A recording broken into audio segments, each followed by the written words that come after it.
रायचूर शहर में कपड़ों का सबसे मशहूर दुकान रमेश ड्रेसेस अब अपनी गोल्डन जुबली मुकम्मल कर रहा है। यानी 50 साल पूरे हो रहे हैं, जहां पर जीरो साइज से लेकर बड़े बच्चों के, वुमेन्स के, यानी लेडीज के और जेंट्स के तमाम के कपड़े मिलते हैं। जरूर तशरीफ लाइए रमेश ड्रेसेस, क्लॉथ बाजार, रायचूर। नाज़रीन आदाब, एवन टीवी में आप तमाम का खैर मकदम है। रायचूर शहर के अतनूर फंक्शन हॉल में कल शब एसडीपीआई की जानिब से कारकुनान का शानदार इजलास मुनक्किद किया गया था। इस इजलास में एसडीपीआई की नेशनल कमेटी के मेंबर प्रोफेसर सईदा सादिया के अलावा स्टेट जनरल सेक्रेटरी मजीद तुम्बे, स्टेट मेंबर अब्दुल रहीम पटेल, अकबर हुसैन नागुंडी ने बतौर मेहमान खुसूसी शिरकत की।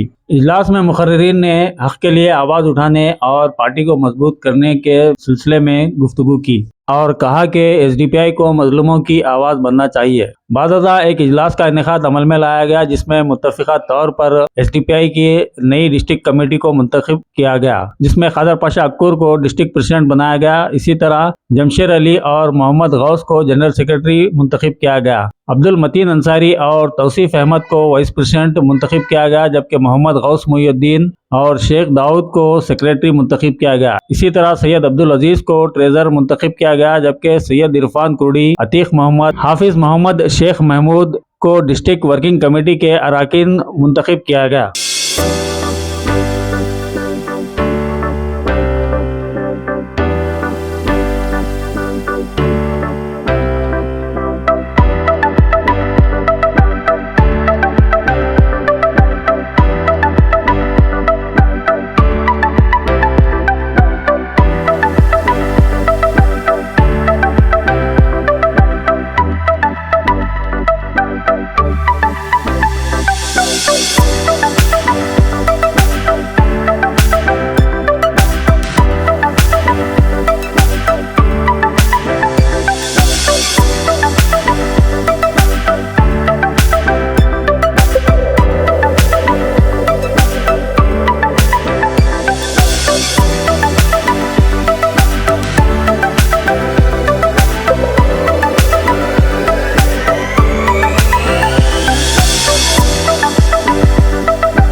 एसडीपीआई स्टेट लीडर जनाब अकबर नागुंडी साहब का भी मैं इस्तेमाल करता हूँ।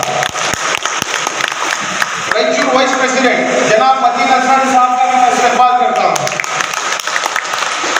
रायचूर वाइस प्रेसिडेंट जनाब तौसीफ अहमद साहब का भी मैं इस्तेमाल करता हूँ। इसी के साथ साथ डिस्ट्रिक्ट जनरल सेक्रेटरी जनाब जमशेद अली का गौस पाशा साहब का मैं इस्तेमाल करता हूँ। इसी के साथ साथ डिस्ट्रिक्ट सेक्रेटरी शेख दाऊद साहब का भी मैं इस्तेमाल करता हूँ। डिस्ट्रिक्ट ट्रेजरर जनाब सैयद अब्दुल अजीज साहब का मैं इस्तेमाल करता हूँ। इसी के साथ साथ तमाम डीडब्ल्यूसी मेंबर्स, हाफिज मोहम्मद साहब, सैयद इरफान साहब, हाफिज मोहम्मद साहब, सैयद इरफान साहब का और मोहम्मद अतीक साहब का भी मैं इस्तेमाल करता हूँ। इसी के साथ साथ तमाम city committee members, Raichur city committee members और देवदुर्गा सिटी कमेटी मेंबर्स का भी मैं इस्तेमाल करता हूँ। इसी के साथ साथ तमाम कैडर्स मेंबर्स जो अपना कीमती वक्त निकाल के आए, उनका भी मैं तमाम इस्तेमाल करता हूँ। खुसूसन सलमानी के हमारे जो मेंबर्स आए हैं, उनका मैं तहे दिल से इस्तेमाल करता हूँ। एसडीपी और रायचूर डिस्ट्रिक्ट प्रेसिडेंट जनाब शफीक भाई का भी मैं इस्तेमाल करता हूँ।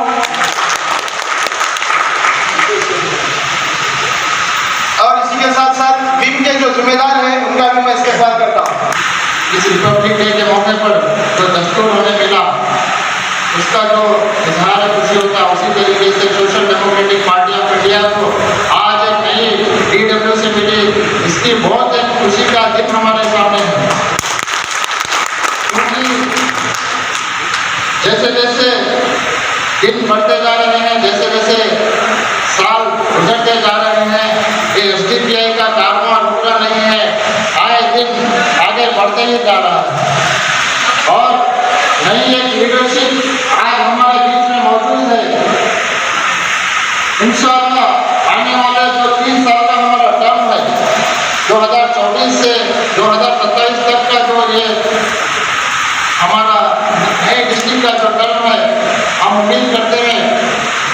लिए जितना हो सके जो पिछले कमियां कोताहियां हमसे हुई है उसको नजरअंदाज करते हुए आगे इस तरीके से हम काम करेंगे। जो अवाम की बुनियादी हुकूक से भी जो महरूम है, बहुत सारे हालात है पूरे मुल्क भर में। अगर मैं हालात को एक एक करके बयान करने जाऊँ तो इंशाअल्लाह मेरे पास शायद वक्त नहीं मिलेगा। मैं मुल्क के हालात से ज़्यादा मैं रैचूर के ऊपर बोलना चाहता हूँ। आज रैचूर में ऐसे हालात हैं, इतने टैक्स बन रहे, इतना हमारे से अलग अलग किस्म का टैक्स का पैसा लिया जा रहा है, इसके बावजूद भी आज हमारे को साफ पीने का पानी नहीं मिलता। पिछली करने के लिए भी नाकाम। एक पॉलिटिकली जो जीत के जाते, जो नुमाइंदे चुन के जाते, आप इलेक्शन में देखे रहेंगे बहुत सारा माहौल बनता, बड़ी बड़ी बातें करते, बड़े बड़े वादे करते, मैं ऐसा करता हूँ, हमारी सरकार है कैसे है। आज बुनियादी हुकूक हमको नहीं मिला सकते। रैचूर की हालत अगर देखें, साफ पीने का पानी नहीं मिल रहा, सही सड़कें नहीं है, धूल से इतना परेशान है लोग, आज धूल मिटा नहीं सक रहे। बुनियादी हुकूक है, हम ज़्यादा नहीं पूछ रहे। अगर पूछने बैठे तो एक पूछ रहे, 3 साल हो गए धरना देते हुए, एक नहीं हमारे को मिल रहा। हर महीने हर 8 दिन में एक बार जो है एक्सीडेंट के शिकार हो रहे हैं। एक अच्छा आउटर रिंग रोड हमारे पास नहीं है, एक रिंग रोड हमारे को करना चाहूँगी कि आज 25 जनवरी को रायचूर की डिस्ट्रिक्ट वर्किंग कमेटी आने वाले 3 सालों के लिए चुनी गई है, जिसको हम थ्रू DRC यानी कि डिस्ट्रिक्ट रिप्रेजेंटेटिव काउंसिल के इलेक्शन के बाद चुनते हैं। देखिए, social democratic party of India एक ऐसा पॉलिटिकल प्लेटफॉर्म है जो पिछले 16 सालों से अभी हिंदुस्तान के 17-18 स्टेट्स में, स्टेट से लेके डिस्ट्रिक्ट और डिस्ट्रिक्ट से लेके असेंबली और ब्रांचेस तक काम कर रहा है, रूरल एरिया में और अर्बन एरिया में। और हमारा एक स्ट्रक्चर होता है, एक प्रोटोकॉल, एक प्रोसेस होता है, जिसको हम इलेक्शन के थ्रू अपनी टीम को हर 3 साल के लिए चुनते हैं। इससे क्या होता है कि हमारी पार्टी में कोई एक चेहरा, कोई एक नाम या फिर किसी की मोनोपोली नहीं चलती, बल्कि डेमोक्रेटिक तरीके से हम पार्टी को चलाते हैं, क्योंकि आज हिंदुस्तान में सही मानों में एक डेमोक्रेटिक पार्टी की ही ज़रूरत है। मैं ये बोलना चाह रहा हूँ मैडम जी, जी। कि आज के दौर में जो दिखता है वो बिकता है। जी। मगर मैं मानता हूँ कि आप जो एक हीरा है, आपके पार्टी एक हीरा है, मगर उसे एक बॉक्स में महदूद रखकर आप जो है ना मंजर आम पर जी नहीं मैं 1-2 मिनट, उसके बाद मैं आपसे भी ले रहा हूँ। मैं ज़रा 2 मिनट 2 से 3 सवाल। तो मैं ये पूछना चाह रहा हूँ कि आपकी पार्टी, मैं मानता हूँ कि आपकी पार्टी बहुत अच्छा काम करती है, ज़मीनी सतह पर अच्छा काम करती है, मगर मैं ये बोलना चाह रहा हूँ कि जो चीज़ अच्छी है उसको मंजर आम पर आप ला रहे हैं, मगर ये वोट की शक्ल में तश्कील नहीं हो रही है। इसकी वजह क्या है? जी, देखिए, ऐसा होता है कि आज जो 2 सबसे बड़ी पार्टीज़ हमारे सामने हैं, जिनसे हमारा सामना हो रहा है, कांग्रेस या बीजेपी, अगर हम इनकी बात करें तो आज यहाँ तक पहुँचने में इनको तकरीबन 100 साल की मेहनत है, ये इससे कोई इनकार नहीं कर सकता। दूसरी चीज़ ये है कि जहाँ पर भी करप्शन बड़ा होता है वहाँ पर रिसोर्सेज ज़्यादा हो जाते हैं, यानी कि ये काला बाजारी हो जाती है पैसे की और मैन पावर की और चीज़ों पे जिसे कहते हैं कि कब्ज़ा करने की। इसी तरीके से क्या हुआ कि 65 साल तक रिसोर्सेज पे कब्ज़ा करके कांग्रेस बैठी रही, और पिछले 10 सालों से हम देख रहे हैं कि रिसोर्सेज पे कब्ज़ा करके बीजेपी बैठी है, जबकि पूरी हिंदुस्तान की जनता जानती है कि हर तरीके का करप्शन इनके पास हो रहा है। आम आदमी अपने रोज़मर्रा की 2 वक्त की रोटी जुटाने, अस्पताल में इलाज कराने और स्कूल में एडमिशन लेने से लेकर क्या कहते हैं कि आज मोहताजगी की तरफ आ गया है। इकोनॉमिकली, पॉलिटिकली और सोशली कंट्री जो है वो बाहर के मुल्कों में भी जिसे कहते हैं कि बाई से शर्म अब क्या कहते हैं एक एजेंडा बन गया है। लेकिन ऐसे में हम पिछले 16 सालों से, मैंने आपको शुरू में ही बता दिया कि अभी हम 16 सालों में इतने इस्टेब्लिश पेश हुए हैं कि 17 से 18 स्टेट्स में आज हम इलेक्टोरल पॉलिटिक्स कर रहे हैं, उसके साथ साथ एक एजिटेटिव पॉलिटिक्स, यानी कि हर मजलूम हमारा है, हर नाइंसाफ़ी के ख़िलाफ़ हम सड़कों पे उतरते हैं, हर एक पॉलिसी जो गवर्नमेंट बनाती है और वो लोगों के हक़ में नहीं होती हम उसको सवाल करते हैं। आज हम एक ऐसी अपोजिशन पार्टी बन गए हैं जो अकाउंटेबिलिटी का काम कर रहे हैं इस मुल्क में। तो जाहिर सी बात है थोड़ा हमें टाइम लगेगा अपने आप को लोगों में लॉन्च करने और इस्टेब्लिश करने में कि उनका सपोर्ट हमें मिल रहा है वो वोट में कन्वर्ट हो जाए। उसके पीछे एक रीज़न मैंने आपको बता दिया कि चूँकि करप्शन बहुत ज़्यादा रूटेड है। जैसे ही इलेक्शन आता है आपने देखा है कि बड़ी पार्टी जो है वो इतना पैसा खर्च करती हैं, उनके पास इतना ब्लैक मनी होता है और वो हर तरीके से बाई हुक और बाई क्रूक, यानी कि लोगों को ख़रीदने में या फिर अपना क्या कहते हैं एथिक्स को बेचने में कोई दकीका उठा नहीं रखती हैं, हर तरीके से किसी भी तरह पावर में बनना चाहती हैं। ये वाला जो एजेंडा है ये हमारे पास नहीं है। हमारा मानना है कि हम पॉलिटिक्स करेंगे चाहे हमें देर सवेर हो, लेकिन पॉलिटिक्स ईमानदारी की होगी। मैं पहले तो कादर पाशा साहब आपका A1 TV में इस्तकबाल करता हूँ। अस्सलाम वालेकुम, बहुत बहुत शुक्रिया। मैं आपसे एक ही बात कहना चाहता हूं कि आपको इतनी बड़ी यानी पूरे ज़िले की जिम्मेदारी दी गई है। मैंने कई SDPI के सुदूर को देख चुका हूं, आपको भी आप नहीं आने वाले दिनों में मैं देखूंगा कि आप SDPI पार्टी को किस तरह आगे लेके जाएंगे और किस तरह जो है ना इस पार्टी को और ज़्यादा उभारेंगे। जी बिल्कुल, आप जैसे कह रहे हैं कि ये तो जिम्मेदारी बहुत बड़ी है डिस्ट्रिक्ट के लिए। इंशाल्लाह पूरी कोशिश करेंगे कि डिस्ट्रिक्ट को आगे लेके जाने के लिए। ये ऐसा नहीं है कि सिर्फ डिस्ट्रिक्ट कमेटी 11 लोगों की कमेटी है, एक डिस्ट्रिक्ट प्रेसिडेंट है कि पूरे डिस्ट्रिक्ट को संभाल सके, क्योंकि डिस्ट्रिक्ट के पूरे अवाम भी पार्टी का और हमारे टीम का साथ देंगे तो इंशाल्लाह सबको लेके हम लोग पूरे डिस्ट्रिक्ट को डेवलप करने के लिए इंशाल्लाह आगे बढ़ सकते हैं। शुक्रिया साहब। मैं और एक मेरे मेहमान हैं SDPI के जो स्टेट के मेहमान हैं, SWC के मेंबर हैं रहीम पटेल साहब, आज उन्हीं से भी बात करते हैं। मैं रहीम पटेल साहब का A1 TV में इस्तकबाल करता हूँ। अस्सलाम वालेकुम। देखिए, इसकी बड़ी वजह यह है कि जो बीजेपी का डर मुसलमानों को दिखाया जाता है, ये डर में लोगों की जो सोचने समझने की जो क़ुव्वत होती है वो थोड़ी कम होती है। तो यही शिकार हमारे सियासी जो लीडर्स हैं वो हुए हैं, उलमाए हुए हैं, मुस्लिम इंटेलेक्चुअल्स हुए हैं और हमारे पढ़े लिखे तबक़ात भी हैं। आज देखिए, सियासत जिसे कहते हैं, हर एक कौम सियासत क्या है, सियासत से कैसा फ़ायदा उठाना है, सब कौमें सीखी है सिवाय मुसलमानों के। आज लिंगायत तबक़ा लीजिए, वकली का तबक़ा लीजिए, शेड्यूल कास्ट, शेड्यूल ट्राइब लीजिए, OBC लीजिए, कुर्बा लीजिए, इन सबको मालूम है सियासत कैसा करना है, अपनी पॉपुलेशन को किस तरह से वोट बैंक बनाकर कौन सी पार्टी को जिताना है, कौन सी पार्टी को हराना है और अपने डिमांड्स क्या रखना है और डिमांड्स को किस तरह से पूरा करना है। ये सियासत सब कौम जान चुकी है सिवाय मुसलमानों के। ये इसलिए कि मुसलमानों को जो बीजेपी का डर कांग्रेस दिखाकर आँखें मुझको जो अंधभक्त बनाकर वोट लेती है, उसका ये है।